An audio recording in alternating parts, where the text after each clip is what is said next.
Jā, tātad pēdējās 3 nedēļās vai 4 esmu piedzīvojis ļoti lielu tādu turbulenci savā prātā un domu dzīvē. Un es domāju, tas varbūt ir saistīts ar to, ka man par šo tēmu būs jādalās. Man ir bijuši daudz tādas augšas un lejas, un es sapratu, ka Dievs personīgi arī mani māca šajā tematā. Tāpēc es dalīšos gan no Dieva vārda, gan arī, ko Dievs man specifiski kaut ko ir mācījis, ko esmu piedzīvojis šajās nedēļās. Varbūt kaut kas arī senākā pagātnē. Un es patiesībā nebiju uz iepriekšējo dievkalpojumu, un es noklausījos Mārķa svētrunu, kas bija ierakstā līdzdalīta, un es sapratu, es jau biju gatavojies iepriekš, es sapratu, cik daudz kas līdzīgi, ko Mārķis jau teica, es domāju, es tad atkārtošos, bet varbūt kaut kas būs arī, ko es atkārtošos, tā ka varbūt tā arī vajag. Bet tas vienkārši priekš manis bija iedrošinājums, ka mums tā ļoti saskanīgi gāja kopā tā tēma. Tātad mēs runāsim par prātu un par prāta atjaunošanu. Prāts, mēs labi zinām, vai ne, ka tas ir mūsu dzīves un mūsu ķermeņa vadības centrs, tā kā galvenā pults, no kurienes viss tiek menedžēts un vadīts. Un pirms mēs rīkojamies, vienmēr mums vispirms prātā ir doma. Mēs visi sākās ar domu, kādu ideju, tad mēs sākam plānot, un tad mēs dažkārt jau izsakam skaļi, pasakam citiem to savu plānu, un tad seko rīcība. Līdz ar to, mūsu doma dzīve kaut kādā ziņā, mūsu prāts, mūsu doma dzīve nosaka, kā mēs dzīvojam. Salmona pamācībās 23.7 teikts, ka tas, ko cilvēks domā, tāds viņš arī ir. Ir tāds mācītājs Amerikā Kreigs Grešels. Viņš sarakstīja grāmatu ar nosaukumu Uzvari cīņu savā prātā, Winning the War of Your Mind. Angliski. Un viņš tajā grāmatā pamato, ka gan Bībelē, jau pirms 1000 gadu, gan mūsdienu zinātne pamato, ka pamato to prātu un domu svarīgo nozīmi mūsu dzīvē. Un viņš saka, ja tu vari izmainīt savu domāšanu, tu vari izmainīt savu dzīvi. Un tad es iešu tālāk ar tādu domu, ka mūsu domāšana formējas. Viņa tā kā nav statiska, ka viņa nekad nemainīs, bet viņa formējas, viņa ir elastīga. Un smadzenes patiesībā ir ļoti elastīgas un plastiskas, viņas var mainīt, kā mēs domājam.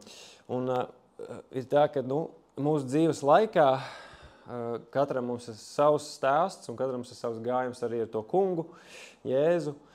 Bet mūsu domas tiek formētas mūsu dzīves laikā, un mūsu domas formē cilvēki, ar ko mēs esam kopā, vide, kurā mēs esam uzauguši vai kurā mēs esam, notikumi, ko mēs piedzīvojam, informācija, kuru mēs uzņemam. Tas viss veido mūsu prātos kaut kādu uzskatu sistēmu, ticības sistēmu, izpratni par to, kas mēs esam, kas ir citi cilvēki, kāds ir Dievs, kā šī pasaule strādā. Un tā problēma, varbūt varētu teikt, ir, ka tāpēc, ka mēs dzīvojam grēka salauztā pasaulē, tad dzīves laikā mēs piedzīvojam tādus gan cilvēkus, gan vidi, gan notikums, gan tādu informāciju, kas mūs noved pie uzskatiem, kas nav patiesi. Un mēs varam sākt ticēt meliem par sevi, par citiem, par Dievu.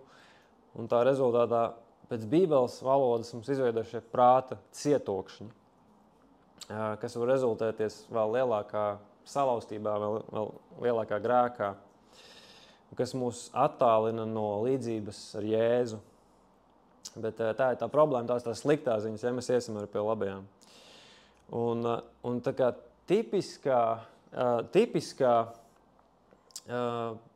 tipiskais risinājums parasti ir vajag vairāk informāciju, vajag izglītību, vajag pareizo informāciju.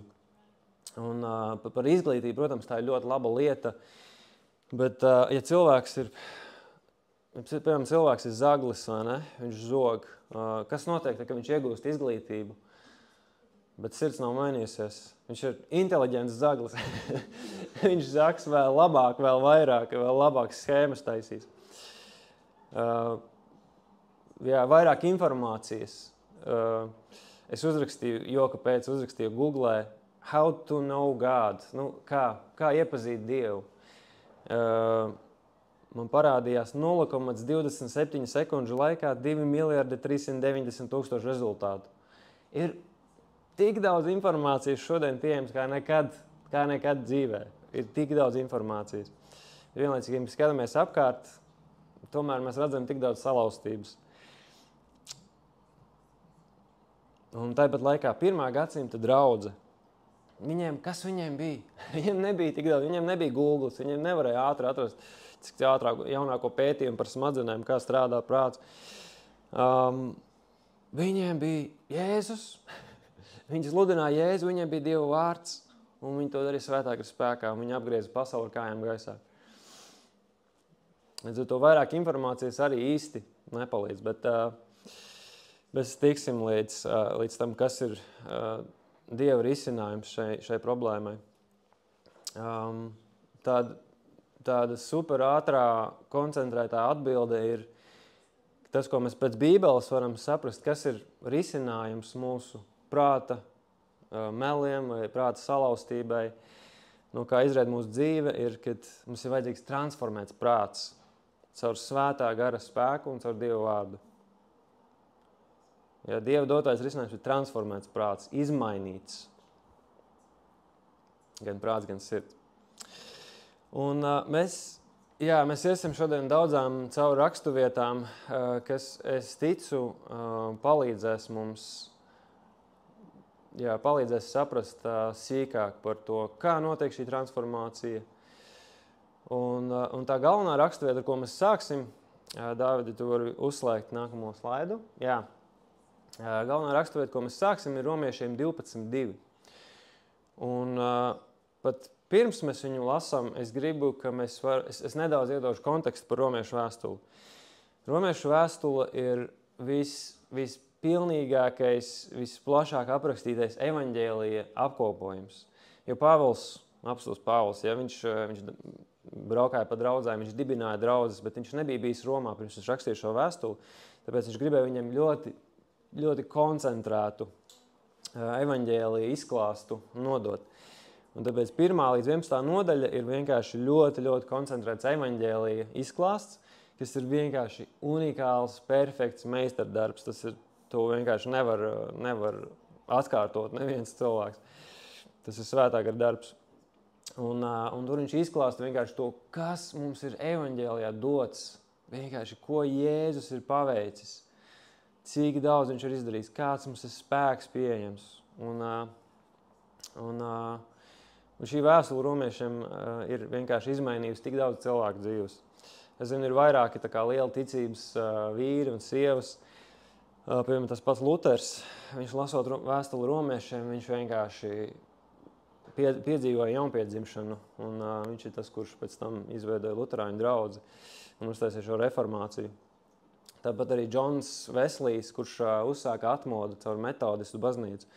Viņš arī piedzīvoja transformatīvu evaņģēlijas spēku tieši caur vēstuli romiešiem. Un, Dieva vārdam ir transformatīvs spēks. Un tātad šajās 11 pirmajās nodaļās Pāvils izskaidro, kas ir tās labās ziņas, un pēc tam ar 12. nodaļu viņš tagad, un tieši pirmajā 2 pantu viņš saka, kā atsaukties tam, kā atsaukties šīm labajām ziņām. Un pirmais, ko viņš raksta, 1. pantā, nododiet sevi kā dzīvu un Dievam tīkamu upuri. Vienkārši tik daudz Dievs ir izdarījis mūsu labā, reālā, vienīgā loģiskā atbilde ir, ka mēs nododam sevi Dievam. Un otrais, tad tajā 2. pantā viņš saka, netopiet šim laikam līdzīgi, bet pārvērtieties, atjaunodamies savā prātā, lai jūs varētu izprast, kas ir Dieva griba, to, kas ir labs, tīkams un pilnīgs. Šī ir raksturvieta. Un šo mēs izmantosim kā pamatu. Mēs esam vēl citās, bet šeit ir 2 galvenās frāzes, kuras mēs izmantosim Viena no tām ir pārvērtieties, kas ir angliski transform, jeb transformējieties, tiekat pārveidoti. Un otrais ir atjaunodamies savā prātā. Mēs iesim šajās divās frāzēs un skatīsimies, ko tās nozīmē. Tad pirmkārt mēs iesim šajā pārvērtieties. Var uzlikt nākamo slaidu.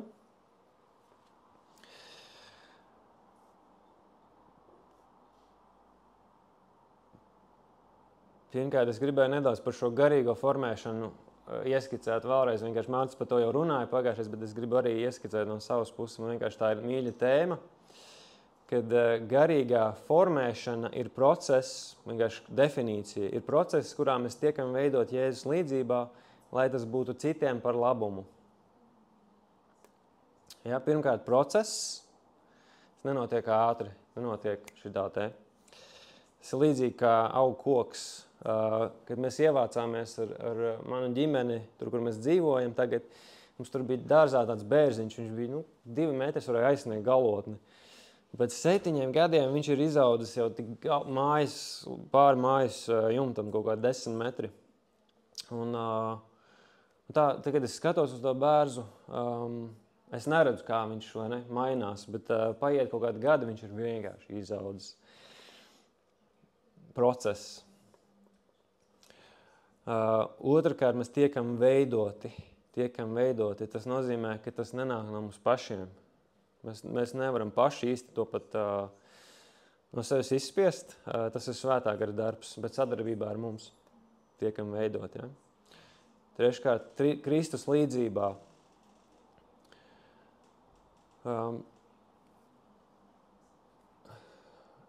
Kristus līdzībā tas nenozīmē, ka mums ir tā kā jānojauc savs cilvēcīgums. Tā kā, kad man Mārtiņam pilnībā jānomirst, lai Kristus var nākt, bet tas ir pat vairāk par to, ka man jāatgriežas tajā oriģinālajā Dieva dizainā, ko viņš bija man sagatavojis. Lai Kristus dzīvība plūst caur mani un lai nāve tiek iznīcināta, kas ir manī vai ap mani. Un vēl bieži vien arī piemin to, ka Kristus kopienā šai formācijai jānotiek. Tas arī Dieva dizains, jo Dievs ir attiecību Dievs un arī mēs esam attiecībām radīti. Un formēšanas process var būt grūts un sāpīgs, ir īpaši sākumā, bet mērķis ir brīvība. Un ar brīvību mēs parasti saprotam brīvību darīt, tā kā, pasaulē cilvēki domā brīvība, kad es vienkārši varu darīt visu, ko es gribu. Bet kristiešu brīvība ir, ka tev ir brīvība darīt Dieva gribu. Tev ir brīvība darīt to, kas nes dzīvību. Labi, tagad mēs pieskarsimies šim vārdam pārvērtieties, ja tas grieķu vārds ir metamorfo, angļu valodā metamorphozis, jeb latviski tas vārds ir transformācija, pārvēršanās. Kembridžas vārnīcā šis vārds metamorphozis angļu valodā ir iztulkots kā pilnīga rakstura, izskata vai stāvokļa maiņa. Tas ir tas, ko Dievs grib, ja, mūsos. Un Bībelē šo te vārdu mēs varam atrast, kā mēs varam labi izprast kaut kādu vārdu nozīmi, ja mēs skatāmies, kur vēl šis te vārds ir lietots un kādā kontekstā. Un šis vārds ir 3 vēl vietās Bībelē, un 2 no tām ir no evaņģēlijiem, kur ir runa par Jēzus apskaidrošanas kalnā. Zināt to stāstu, vai ne? Tā, man nebūs uz ekrāna, bet es nolasīšu. Tas ir Mateja 17:2. Ir rakstīts tā. Pēc 6 dienām Jēzus ņēma sev līdz Pēteri, Jākabu un Jāni un viņa brāli un uzveda tos saurup kādā augstā kalnā. Un viņš tapa pārveidots to priekšā. Viņa vaigs mirdzēja kā saule un viņa drēbes tapa baltas kā gaisma. Ja tas pats vārds, kas bija romiešiem 12:2 rakstīts, pārvērtieties, tas pats vārds šeit ir izmantots par Jēzu, kad viņš tika pārveidots. Un kāpēc tas ir svarīgi? Tas nebija tā, ka Jēzus vienkārši uzvilka citas drēbes, tur, ja, baltas smukas drēbes, vai kad viņš bija nosauļojies, kad tur viņš mirdzēja. Tas bija Dieva darbs. Tas bija svētā gara darbs, tas bija kaut kas liels, kaut kas pamatīgs, tas nebija no viņa paša. Un otra, varētu teikt, trešā vieta, kur šis te vārds ir izmantots, ir no 2. korintiešiem 3.18. Es ticu daudziem arī labi zinām raksturvieta, kur ir runa par šo veco derību, un kad ir šis aizsaks vecai derībai un jaunai derībā šis aizsaks, lai mēs redzētu Dievu godību, tiek noņemts. Un mēs varam redzēt Jēzu, mēs varam redzēt Dievu godību. Un tur ir teikts tā, 2. korintiešiem 3.18, bet mēs visi atsaktām sejām, bet mēs visi atsaktām sejām, Dieva godību redzam, mums nav sega priekšā. Dieva godību redzēdam kā spogulī, topam pārvērsti viņa paša līdzībā no spožuma uz spožumu. To dara tā kunga gars. Tas ir revidētais tulkojums. Tad kas tad tiek pateikts? Dieva godību redzēdami. Tas ir, mēs skatāmies uz Jēzu, mēs skatāmies uz viņa godību, un tas mūs pārveido. Mēs topam pārvērst ar to. Šis pats vārds topam pārvērst, metamorfozu, tas pats vārds izmantot šeit. Viņa paša līdzībā, no spožuma uz spožumu. Un kas to dara? To dara tā kunga gars, svētais gars to dara. Viens piemērs, varbūt, kas var palīdzēt šo labāk izprast, kā tas strādā. Saule. Mēs zinām, vai ne, kad atrodoties saulē, cilvēka ķermenis uzņem D vitamīnu. Un tas ir vienkārši Dieva dizains, tas ir fantastiski. Mēs nezinām, kā tas strādā, mums pat nav īsti jāizprot. Mums nav, kā tas īsti strādā. Tu vienkārši izbaudi sauli, tu uzņem D vitamīnu, tu esi priecīgs, un tev ir vairāk enerģijas. Saule vienkārši kā piemērs, ka tu viņā uzturies, un tu kaut ko saņem no tā. Tu savā ziņā to pārveidots. Ja kad tu nosauļojies, tad to pārveidots, vai ne? Un par sauli mēs vēl nesen ar Miku par to runājām, kad ir pētījumi un pierādījumi, ka saule pat ir dziedinoša. Ir pierādījumi, ka saulē cilvēki tiek dziedināti no slimībām, pat no smagām slimībām. Un tāpatās tas ir ar Jēzu. Esot viņa klātbūtnē, veltot viņam laiku, veltot viņam uzmanību, skatoties uz viņu, skatoties uz viņa dzīvi, skatoties uz viņu caur Dievu vārdu, mēs topam pārvērst viņa līdzībā. To saka Dieva vārds, es to neizdomāju. Tu kļūsti līdzīgs tam, ar kuru tu pavadi laiku un ko tu pielūdz. Tas metamorfo, tas vārds arī, viņam ir paskaidrojums, kad viņi varētu arī vēl izteikt change after being with, tas ir tā kā tu mainies, esot kopā ar, un šajā gadījumā esot kopā ar Jēzu. Tu mainies, esot kopā ar viņu. Un tas ir process, tas arī nav vienā mirklī, vai ne? Tas ir process. Pirmais secinājums – skaties uz Jēzu un kļūsti kā Jēzus. Un mēs iesim tālāk uz šo frāzi atjaunodamies savā prātā. Var iet tālāk, jā. Pirms mēs iesim šajā,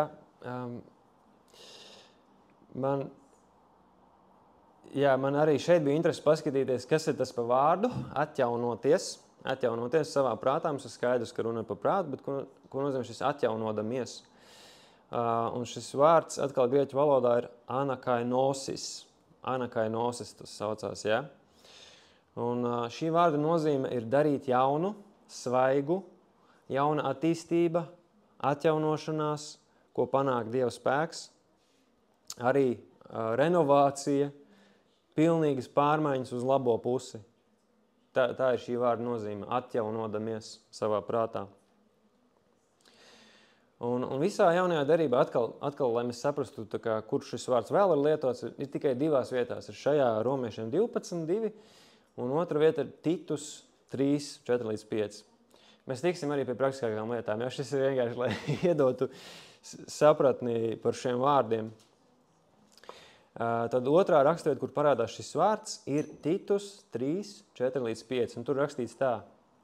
Bet, kad atklājās mūsu glābēja Dieva dāsnums un mīlestības cilvēkiem, tas notika nevis taisnības darbu dēļ, ko mēs darījām, bet Dievs savā apžēlošanā mūs izglāba ar atzimšanas mazgāšanu un atjaunošanos svētajā garā. Tad šis vārds atjaunošanos, ja, jeb anakainosis, šeit ir lietots atjaunošanos svētajā garā. Tātad mēs jau varam izdarīt divus jau secinājumus. Tātad viens ir, esi ar Jēzu kļūst kā Jēzus, ja? Par šo transformāciju. Kā tur tik transformēts? Esi ar Jēzu un tu kļūsi kā viņš. Un otrais ir šī atjaunošanās tātad prātā, kur vēl viņi ir lietot atjaunošanās svētajā garā. Tad tas atkal ir svētā gara darbs. Tas ir svētā gara darbs. Te nav runa par kādu self-help grāmatu, ko tu izlasi un centies pielietot, kas ir laba lieta, bet ja runa ir par transformāciju, tad svētais gars to dara. Un tas ir tas pats gars, kurš ir katrā no jums iekšā. Tas pats gars, kurš augšām cēla Jēzu no mirušajiem. Tas pats gars, caur kuru apustuļi apgriez pasauli ar kājām gaisā. Tas pats gars veids piedzimšanu no augšienes. Tas pats gars veids prāta atjaunošanu. Un, ja gan iznāk, gan šī formācija, metamorfozis, gan arī atjaunošanās prātā, jeb anakainosis, abus veids svētais gars, vai ne? Tad ko tad mēs darām? Labi, mums arī ir sava loma, un svētais gars līdzdarbojas ar mūsu gribu. Mūsu griba ļoti svarīga šajā procesā. Paliec pie šitā paša. Tagad mēs iesim šajā. Tagad mēs iesim pie tādām 3 praktiskākām lietām. Un pirmais no tā ir...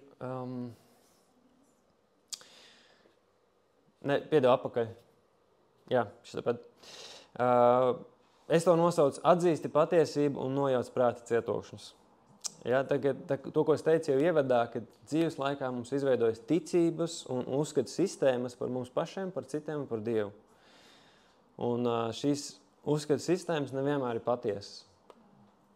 Bieži vien viņas ir aplams un mēs ticam meliem. Un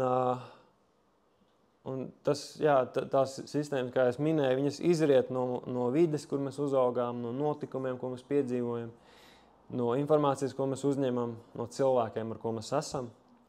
Un, diemžēl, grēka salauztības dēļ, caur ievainojumiem, caur autoritātēm, kas ir par mūsu dzīvēm, mūsos izveidojas salauzta domāšana. Un mūsu identitāte nav droša, ja tā nav sakņota Dievā. Un kaut kā mums ir jāiemācās dzīvot. Ja mūsu identitāte nav sakņota Dievā, mums kaut kā jāiemācās dzīvot, vai ne, šajā pasaulē. Un es uzaugu tādā nospiestībā lielā. Es biju ļoti tāds noslēgts, ļoti introverts cilvēks, ļoti nospiests, ļoti negatīvs domas par sevi. Bija kā daudz apstākļu manā dzīvē apkārt, kas man lika domāt, ka es tā kā neesmu baigi labs, baigi vērtīgs, nav īsti man tāds liels jēgas no manis, un visādas tādas domas vienkārši man izveidojās. Un šādas, tā bija mana pieredze. Un šādas te domas mums, kā lai pasaka, noved pie tā, ka mēs izveidojam kaut kādus aizsargu mehānismus savās dzīvēs, lai sevi pasargātu. Piemēram, melošana, lai sevi pasargātu vai izskatītos labāks, vai noliegums, dzīvošana ilūzijā, fantāzija, sapņošana par to, kā varētu būt, bet nekad neseko rīcību, izvairīšanās, bailes, pārvarēt kaut ko stāties pretī, bet vienkārši palikt savā ziņā viltus aizsardzībā. Komforts, projicēt savu salauztību uz citiem, nesaredzot savu salauztību vai savu problēmu. vai arī racionalizēšana izskaidro ar loģiku un pragmatismu savu grēku. Ja, dažādi aizsarga mehānismi, ko Bībele sauc par prāta cietokšņiem. Un labās ziņas ir tādas, ka Dieva vārdā ir spēks šos cietokšņus salauzt, nojaukt. Un tāpēc tur ir tā bildīta ar to bumbu, ja? Gan jau zināt, tas ir tā saucamais demolēšanas krāns vai demolēšanas bumba. Viņas ir tik spēcīgas, kad ar tām var nojaukt sienas, var nojaukt ēkas, vienkārši līdz ar zemi nolīdzināt. Reāli spēcīgas viņas ir. Un dažreiz mūsu dzīve tā arī var izskatīties, kā lai to nosauc kara lauks, bet Dieva vārds mūs iedrošina. No 2. Korintiešiem 10, 3-5 rakstīts tā. Mēs dzīvojam miesā, bet mēs necīnāmies ar miesas līdzekļiem, jo mūsu cīņas ieroči nav miesiski, bet Dieva doti. Vareni, kas spēj sagraut cietokšņus. Ja? Iedomājieties, Dievam ir laba artilērija. Šis ir pat, nevar salīdzināt, Dievam ir daudz spēcīgāk. Mēs apgāžam prāta sagudrojumus un jebkuru augstprātību, kas saceļas pret Dieva atzīšanu. Mēs sagūstām jebkuru domu, lai tā kļūtu paklausība Kristum. Un, jā, Dievam ir šie ieroči, lai nojauktu šos prāta cietokšņus. Mēs varam būt brīvi no mūsu prāta cietokšņiem. Un es ticu, ka šis spēcīgākais ierocis, tā bumba, ja, kas tur karājas, es ticu, tā ir patiesība. Patiesība ir tas spēks, patiesība ir tas ierocis. Arī visiem labi zinām raksturiet no Jāņa 8.33 ir teikt, jūs atzīsiet patiesību un patiesība darīs jūs brīvus. Var arī teikt, jūs iepazīsiet patiesību. Vai arī pat jūs iepazīsiet Jēzu kā personu. Un tas jūs darīs brīvus. Un jā, šī mana pieredze, ko es minēju, kad es uzaugu ar tādām nospiestām ļoti domām, ļoti noslēgts no citiem. Un bija tāds skaists brīdis, kad es piedzīvoju Dieva mīlestību. Pateicoties manai sievai, es jau esmu dalījis, paldies viņai, viņa mani uzaicināja uz kristīgu nometni, kuras piedzīvoju ļoti spēcīgā veidā Dieva mīlestību. Un mana pilnīgi paradigma izmainījās. Es sapratu, ka Dievs mani mīl un manai dzīvē ir jēga. Un tas notika caur to, ka satiku personu. Es piedzīvoju patiesību. Tā nebija pilnīga patiesība. Es visu vienā reizē nav iespējams uzņemt, bet es piedzīvoju patiesību un tas mani izmainīja manu dzīvi. Kā mums zināt, ka ticam meliem vai mums ir prāta cietokšņi? Dieva vārds.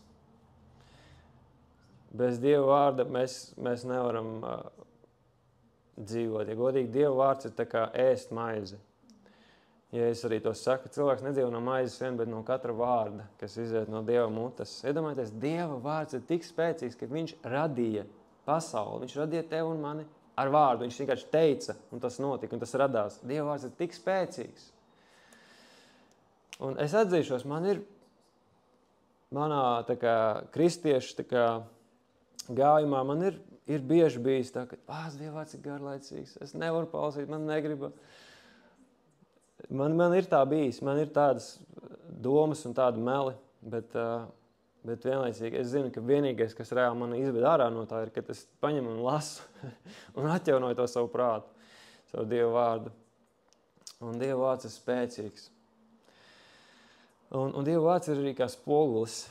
Tad, kad tu lasi Dieva vārdu, Dieva vārds lasa tevi.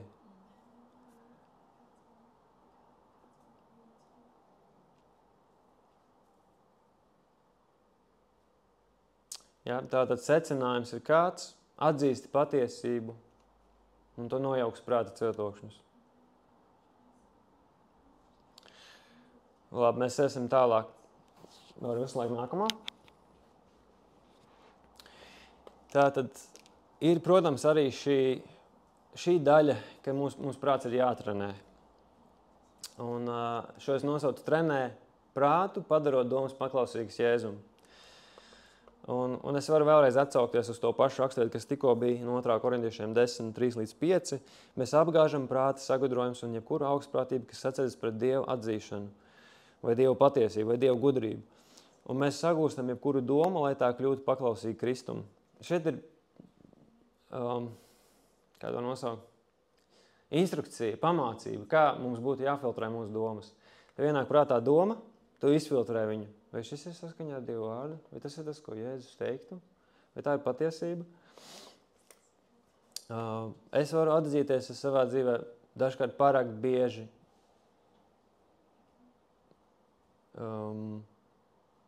sāku domāt negatīvas domas.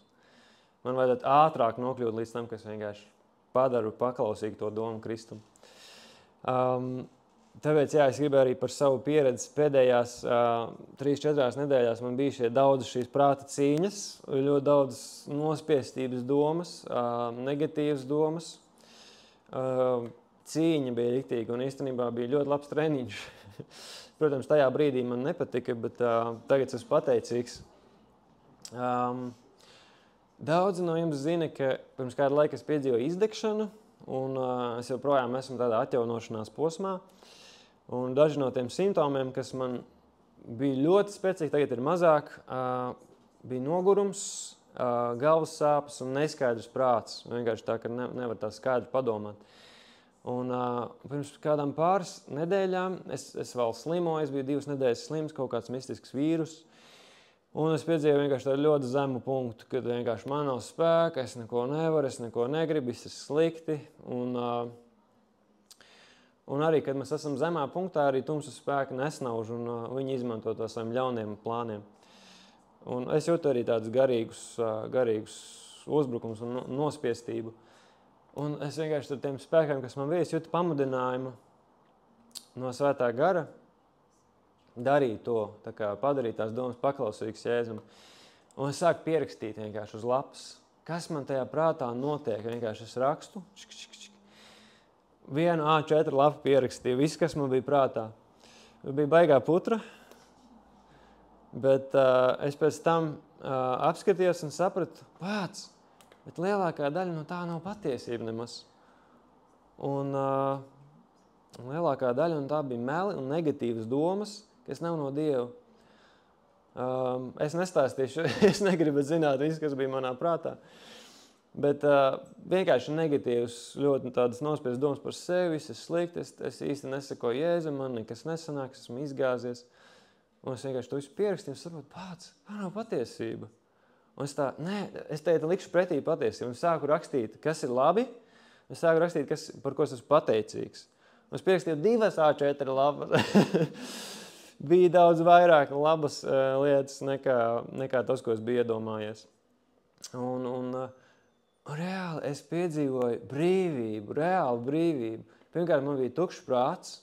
Es vienkārši to visu uzliku uz lapas. Tas tur stāv tagad. Man ir tukšs prāts, man ir skaidrs tagad. Es varu tagad kaut ko citu arī domāt. Un man bija vieta, kur ielikt patiesību. Un kas bija interesanti, kad es pat jūtu fiziskas uzlabojums. Man mazinājās nogurums, kas man bija ļoti izteikts. Man bija sajūta, tā kā nasta novēlās, un pat tās galvas sāpes, kas man bija, un tāda migla, pat mazinājās. Un es biju tāds, šis ir labais!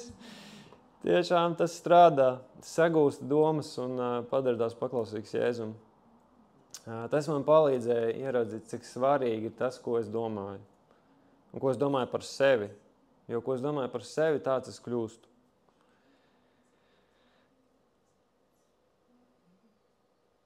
Kā jūs domājat, kādas ir Dieva domas? Vai viņš visu laiku negatīvs, kritisks, krata ar pirkstu? Nē, Dievs tāds nav. Dievam ir labas domas par mums. Dieva dizains ir, ka mēs dzīvojam no prieka, nevis no bailēm. Ja mūsu motivācija nav prieks, tad mūsu motivācija būs bailes un trauksme. Bet tu vari atgriezties pie prieka caur Dieva vārdu, caur to, ka tu skaties uz Jēzu. Un tas katram mums ir savādāk. Caur klusumu, esot dabā, staigāt ar suni, mūzika, tas, kas tev palīdz atkal nofokusēties uz Jēzu, uz patiesību, uz Dievu vārdu. Un mēs esam, jā, arī, draudzes kontekstā daudz par to domājuši, kad mūsu spēkos ir daudz vairāk, kā mēs domājam. Un es esmu tur bijis arī ļoti ilgi, kad es esmu vienkārši bijis pasīvs. Es tā kā pieņemu, tā vienkārši ir. Kas jau īsti nevar mainīties. Reāli, tā nav patiesība. Mūsu spēkos ir daudz vairāk, kā mēs domājam. Un cilvēki arī bieži vien tā kā mazliet pārgarīgo. Varam lūdzu lūgt vairāk par mani, lai būtu vairāk prieks un miers? Jā, es varu, bet kā būtu, ja tu ieliktu darbu un strādātu pie tā, lai tev būtu prieks un miers? Mums ir jāatjaunā savs prāts dienu no dienas. Mums ir sevi jāieliek telpā, laikā, vietā, kur Svētais Gars var mūs formēt, mūsu domāšanu, savu Dievu vārdu. Un tādā veidā viņš formē mūsu dzīvi. Un tas var notikt caur melu, atmešanu un ticību patiesībai. Tas ir process, mēs mācamies, mums ir augšas, mums ir lejas, bet mēs ejam uz priekšu.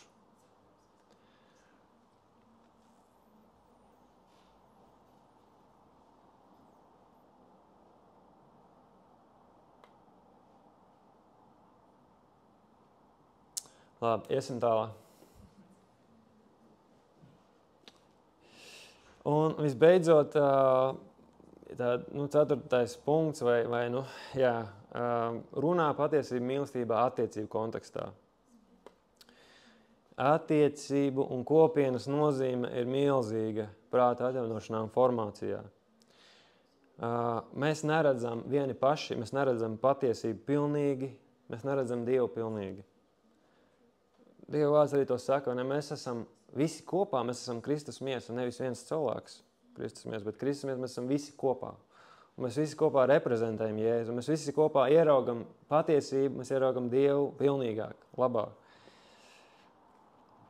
Un dažreiz arī ir vajadzīgs, mums katram individuāli arī vajadzīgs šis skats no malas. Vai ne? Tā kā mēs braucam mašīnu, ir tā aklā zona, kur tu neredzi, kas tur notiek. Mūsu dzīvēs arī tā ir. Mēs ir kaut kādas lietas, ko mēs vienkārši nevaram ieraudzīt, ja mums cits nepasaka. Tas ir Dieva plāns, Dieva dizains.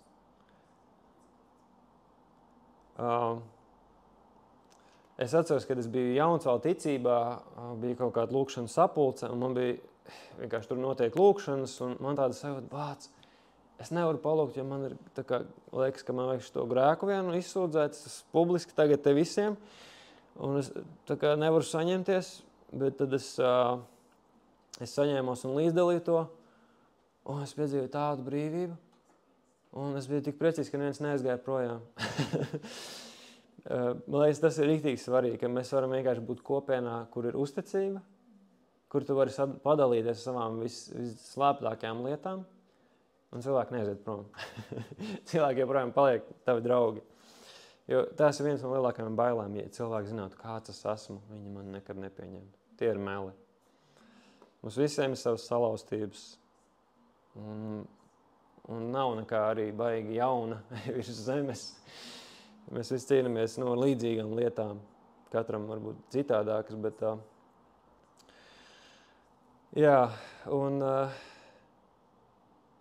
otrs ir tas, ka es par sevi to varu teikt, bet es to redzēju arī citos, kad mēs par sevi bieži domājam sliktāk nekā ir patiesībā. Mēs domājam, kaut ko darām vai kaut ko, vienalga kaut kādu darbu vai vienalga, tas bija tik briesmīgi, tas bija tik slikti. Kāds tev no malas pateiks, tas bija tik superīgi, paldies tev. Mēs bieži vien domājam sliktāk par sevi, un tā nav patiesība, ko mēs domājam. Un tāpēc mums ir vajadzīgs, ka mums ir kāds no malas, kurš pasaka patiesību. Tas iedrošinājums var tik daudz nozīmēt. Man bija arī nesen viena pieredze. Pat pirms pāris dienām, pagājušā trešdienā, man bija, es tiekos ar psihiatru katru mēnesi, es atskaitos viņam, kā man iet ar manu to atjaunošanos no izdegšanas.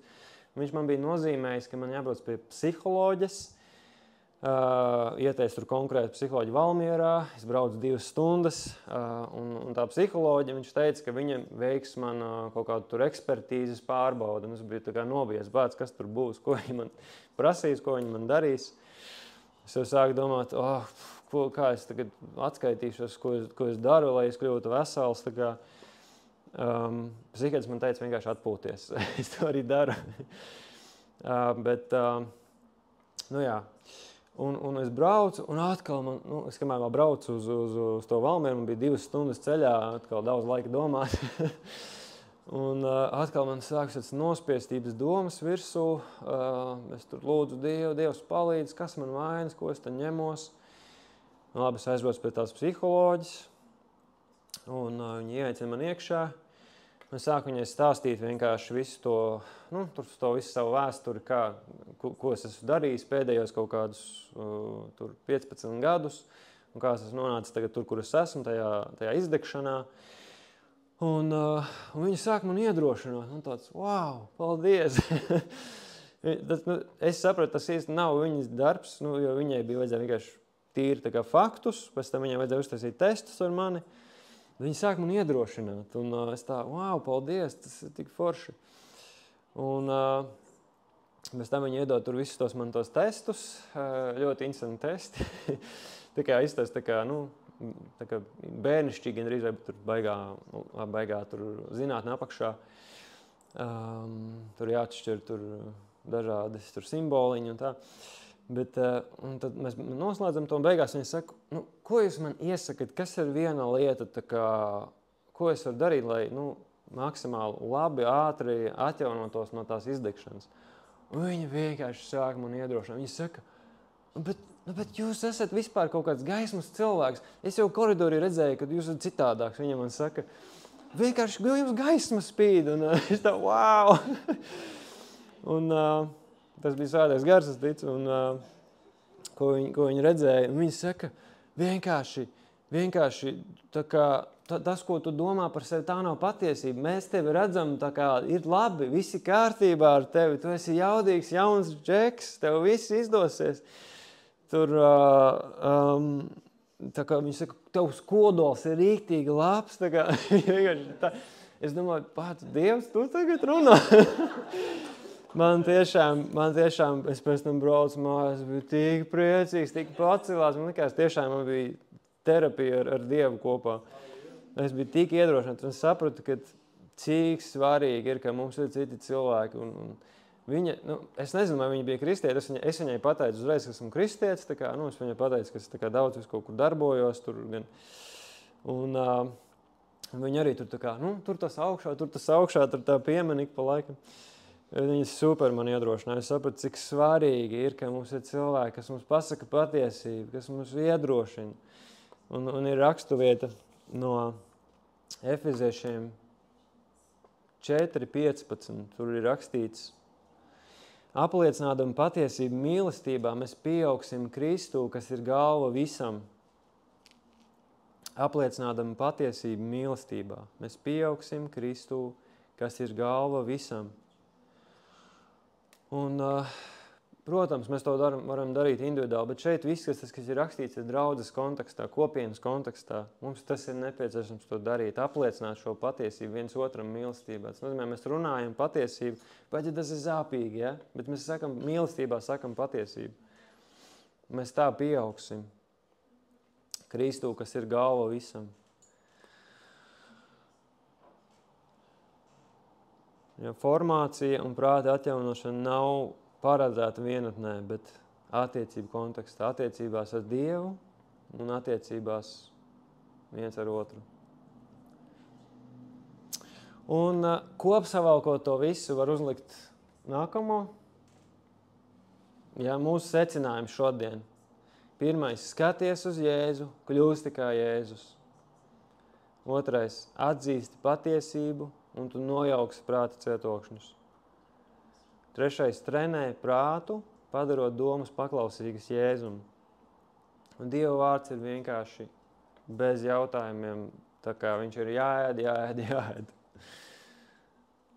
Un treškārt, attiecību kontekstā runāt patiesību mīlestībā viens otram. Un to dara Svētais Gars. Svētais Gars paveic to darbu caur Dieva vārdu.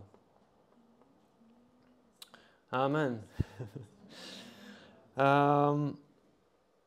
Un noslēgumā es gribēju kā tādu pielietojumu nedaudz likt mums visiem padomāt par šiem iespējams kādiem prāta cietokšņiem vai kādiem meliem, kam mēs varbūt ticam.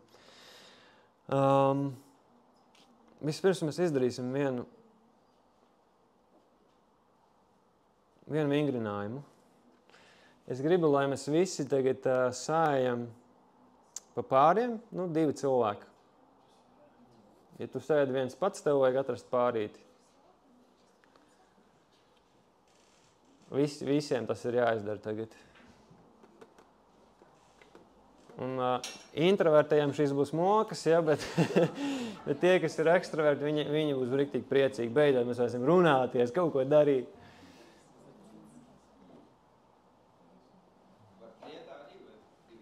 Vislabāk divatā. Svarīgs būs acu kontakts un vārdi, ko mēs teiksim viens otram.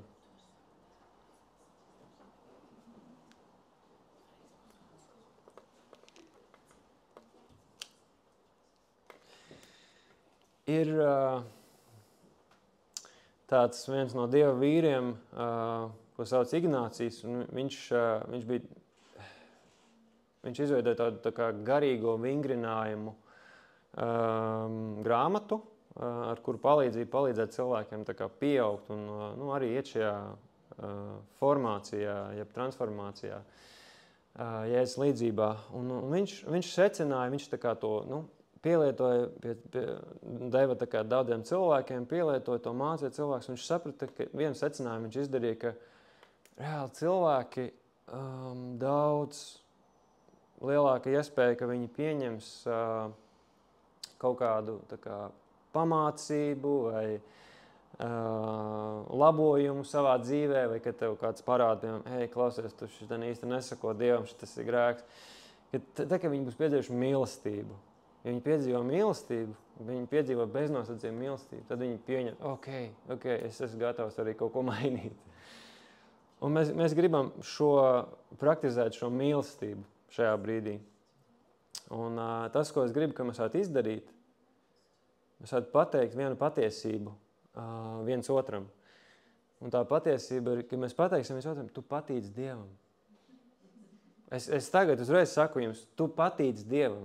Ja tu tam netic, ja, tu patīc Dievam. Un es gribu, ka mēs to varam darīt pāros, viens otram, un reāli skaties acīs, jo Dieva vārdā teica, mēs esam Kristus miesa, ja mēs katrs reprezentējam Jēzu. Un mēs varam ar Jēzu dot autoritāti teikt, tu patīc Dievam, tu skaties acīs, tu redzēsi Jēzu tā otra cilvēka acīs. Labi, mēs tagad tā darīsim. Pagriežamies viens pret otru. Un darīsim tā, ka pirmais cilvēks pasaka to, un otrais skatās acīs un pieņem to. Un tad viņš kādu mirkli vienkārši var aizvērt acis, un ja tu vēlies, tu vari viņam vēlreiz to pateikt, arī kamēr viņš ir aizvēris acis, tu patīc Dievam, ja? Un tad, kad šis ir izdarīts, tad pēc tam samainamies ar lomām, un tad otrs izdara to, ok?